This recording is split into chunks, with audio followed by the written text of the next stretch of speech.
ঢাকা বিশ্ববিদ্যালয় ছাত্রলীগের সাবেক সভাপতি সঞ্জিত চন্দ্র দাস, তার ফেসবুক আইডি এখন রমজানাইল হয়ে গেছে।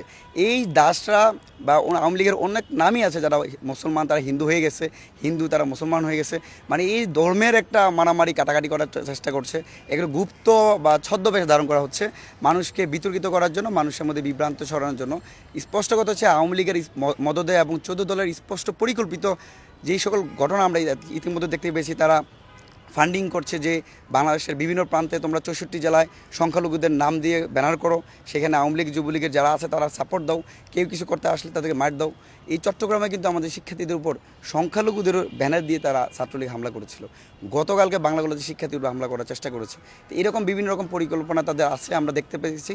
তো এই দেশের ছাত্র শ্রমিক জনতা যেভাবে শেখ হাসিনার স্বৈরাচারকে হটাতে পেরেছে, এরকম যারা চক্রান্ত করছে তাদেরকেও আমরা হটাবো ইনশাল্লাহ।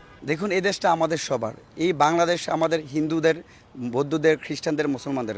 বাংলাদেশের নাগরিক হিসাবে যেন শান্তিপূর্ণভাবে আমরা থাকতে পারি, সেরকম একটা পরিবেশ তৈরি করার দায়িত্ব আমাদের, একটা নিরাপদ বাংলাদেশ বিনির্মাণ করার দায়িত্ব আমাদের। সেই বাংলাদেশ তৈরি করতে হলে আমাদের সবাইকে কাঁধে কাঁধ, হাতে হাত মিলে কাজ করতে হবে।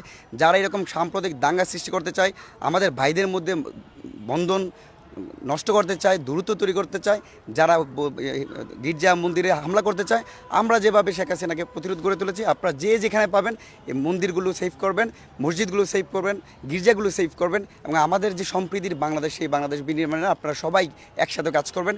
এইরকম যারা ষড়যন্ত্র করতেছে, আপনারা তাদেরকে ঐক্যবদ্ধভাবে প্রতিরোধ করে তুলবেন।